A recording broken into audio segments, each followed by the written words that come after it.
Heart beat scan ఒక్క second లోనే world class 640 slide CT scan ఇప్పుడు మీ విస్టా ఇమేజింగ్ బంజారా హిల్స్ లో. పొలిటికల్ జర్నీ అనేది కొంచెం కష్టంగానే ఉంటుంది. It's a toughest job. సినిమాలతో పోల్చుకుంటే బురద చెల్లించుకోవాలి, అవసరమైతే మనం 2 మాటలు అనాలి. మీ పొలిటికల్ జర్నీలో ఇలాంటి ప్రెషర్స్ ఏమైనా ఫేస్ చేశారా?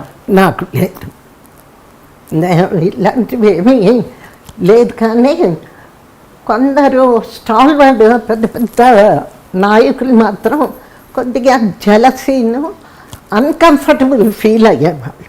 ఇప్పుడు పబ్లిక్ మీటింగ్లో జమున ప్యాంప్లెట్లు వేసేవాళ్ళు.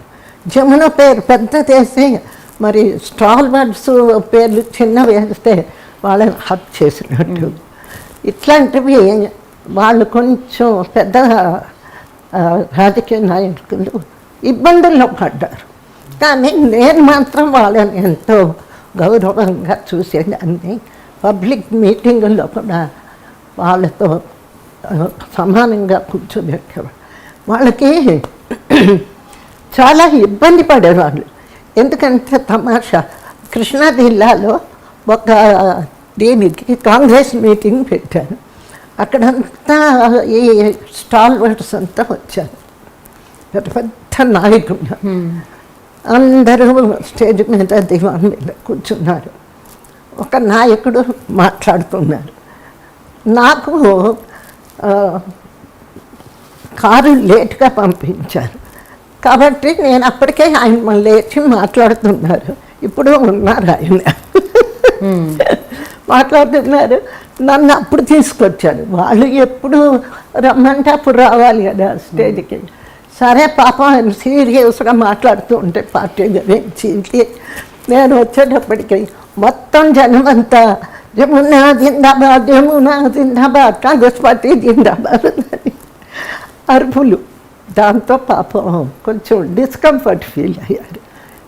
అప్పుడేం చేశాను నేను, వాళ్ళని ఇబ్బంది పెట్టకూడదు, వాళ్ళు మహానాయకులు అని చెప్పి నేను అందరికంటే వెనక్కి వాళ్ళ వెనక కూర్చునేదాన్ని. వెనక కూర్చుంటే జమున గారు ముందుకు రావాలి, జమున గారు ముందుకు రావాలి అని అట్లా అరిచేవాళ్ళు. ఏం చేయలేదు, దట్స్ యువర్ క్రేజ్. అది సినిమా నటులు ఎప్పుడు కూడా నటన గురించి, డైలాగ్ డెలివరీ ఎలా చేయాలి, స్క్రీన్ మీద మనం ఎలా ఎగ్జిక్యూట్ చేయాలి, దాని మీద ఎక్కువ ఫోకస్ పెడుతూ ఉంటారు. కానీ రాజకీయాల వైపు ఎలా రావాలనిపించింది? ముందు నుంచి సినిమాతో పాటు రాజకీయాల మీద కూడా అవగాహన పెంచుకుంటూ వచ్చారా? మనకి ఎక్కడో బీజం పడితే తప్ప రాజకీయాల గురించి ఆలోచించాలి. ఒకటి రాజకీయంగా రావాలి అని ఏం ప్రయత్నం చేయలేదు. ఇందిరాగాంధీకి కోన ప్రభాకర్ రావు గారు అడిగింది ఆమె ఏమని, ఎన్టీ రామారావు వచ్చి మన కాంగ్రెస్ను పడగొట్టాడు ఆంధ్రాలో, అంత గ్లామర్ ఉంటే హీరో కానీ హీరోయిన్ కానీ మన పార్టీలో కూడా ఒక సినిమా గ్లామర్ ఉంటే బెటర్ అనిపిస్తుంది. అట్లా ఎవరు ఉన్నారు? బాగా ధైర్యంగా వాగ్దాటి ఉండాలి, అట్రాక్షన్ ఉండాలి అని ఆమె ఇందిరాగాంధీ ఈ కోన ప్రభాకర్ రావు గారిని అడిగింది. ఫస్ట్ టైం కాంగ్రెస్ పార్టీ నుంచి అవకాశం రాగానే మీరు ఎలా ప్రిపేర్ అయ్యారు మెంటల్గా? అంటే ఇప్పటిదాకా రాజకీయాల మీద అవగాహన లేదు, కొత్తగా రాజకీయాలకు ఎంటర్ అవుతున్నా కదా. అది ఆవిడ అడిగింది. అడుగుతూనే అప్పుడు ఈయనేం చేశారు, గబుక్కున్న అక్కడ ఒక డైనమిక్ లేడీ ఉంది, మహాధైర్యవంతురాలు జమున అని ఫిలిం ఆర్టిస్టు, హీరోలతో సమానంగా ప్రజా ఆకర్షణ గల మనిషి, ఆమెని తీసుకుంటే బాగుంటుంది. అప్పుడు ఇందిరాగాంధీ మేడం దగ్గర నుంచి నాకు తావన్ గారు, కోన ప్రభాకర్ ఫోన్ చేసి అడిగారు. నేను పెద్ద కంగారు పడిపోయా. నీ పేరు చెప్పానమ్మా, ఇంకా నువ్వు రాజకీయాల్లోకి రావాలి, నీ పేరే చెప్పా, ఎగ్జిక్యూటివ్ కమిటీలో వేస్తున్నారు, మేడంతో చెప్పాను నీ పేరు. నేను చాలా గాబరాపడ్డా. అప్పటికి రాజకీయాల మీద పెద్ద ఇంట్రెస్ట్ లేదు, అవగాహన లేదు. ఏదో పేపరు చదవడం అక్కడ పడ్డాను. మన రాష్ట్రానికి ముఖ్యమంత్రి ఎవరు అంతవరకు చూసుకునేదాన్ని లేదు. అనేటప్పటికీ గాబరా అయిపోయింది నాకు. అయ్యి నేను కోనా గారిని డాడీ అని పిలిచాను. డాడీ ఏంటి, నేను రాజకీయాలు ఏమిటి, నాకు అసలు ఇంట్రెస్ట్ లేదు, నాకేం తెలియదు అంటే, లేదమ్మా నీకు అన్నీ తెలుసు, నీ పేరు చెప్పాను, ఎగ్జిక్యూటివ్ కమిటీలో నువ్వు ఉన్నావు అని అక్కడి నుంచి. అప్పుడు ఇక డాడీ ఒక పని చేద్దాం, నాకు ఒక 1 డేనో 2 డేస్ టైం ఇవ్వండి, పెద్ద ఇష్యూ ఇది రాజకీయాల్లోకి రావడం అనేది అంటే. సరే నో అని మాత్రం చెప్పొద్దు అన్నారు, ఫోన్ పెట్టేశారు. అప్పుడు నేను మా వారు కూర్చొని, ఏమండి మరి ఢిల్లీ నుంచి ఇందిరాగాంధీ నుంచి పిలుపు వచ్చింది, మరి ఏం చేద్దాం, పైగా ఎగ్జిక్యూటివ్ కమిటీలో పెద్ద పెద్ద వాళ్ళందరూ ఉన్నారు, అందులో వేశాను నా పేరు, ఏం చేద్దాం అని మా వాడిని అడ్వైజ్ అడిగితే, నీకెందుకు రాజకీయాలు, నువ్వు స్ట్రైట్ ఫార్వర్డ్వి, నీకెందుకు వద్దు, నువ్వు కష్టం కాలేవు రాజకీయాల్లో, వద్దని చెప్పి. నాకేంటి అంత పెద్ద ఆవిడ Indira Gandhi prime minister of India, ఆవిడ పిలిస్తే నో అని ఎట్లా చెప్తాం.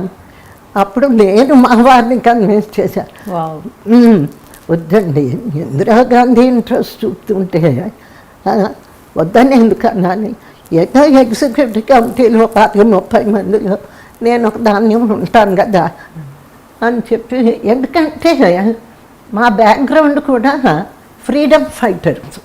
మా పెదనాన్న గారు ఆర్ఆర్ నిప్పాణి రాయదుర్గం, మా నాన్నగారి 2వ అన్నగారు, ఆయన ఫ్రీడమ్ ఫైటర్, మా అమ్మగారు ఫ్రీడమ్ ఫైటర్. ఆమె సిల్క్ చీరలన్నీ దుగ్గిరాలో 47 ఈ ఉద్యమాలప్పుడు అన్నీ ఏమిటో పూసలు లోలకులు ఇంపార్టెంట్ శారీస్ ఆ రోజుల్లో, ఇట్లా పట్టుకుంటే జారిపోతుండేవి, అవి కట్టేది మా అమ్మ. అవన్నీ రోడ్డు మీద వేసి కాల్ చేసి కద్దరు కట్టి జైలు కూడా వెళ్ళొచ్చింది. తెనాల్లో కొల్లా తయారమ్మ గారు అని ఆవిడే మా అమ్మ ఇద్దరు ఫ్రీడమ్ మూమెంట్లో జెండాలు పట్టుకొని వెళ్ళి జైలుకి వెళ్ళొచ్చారు. అటువంటి దేశభక్తి. మా అమ్మగారు కూడా చిన్నప్పటి నుంచి మహాత్మా గాంధీ, ఇండిపెండెన్స్ అంటే ఏమిటి నాకు ఇప్పటికీ గుర్తు. 9-10 ఏళ్ళు ఉంటాయి. భగత్ సింగ్ని ఉరి తీశారు బ్రిటిషర్స్.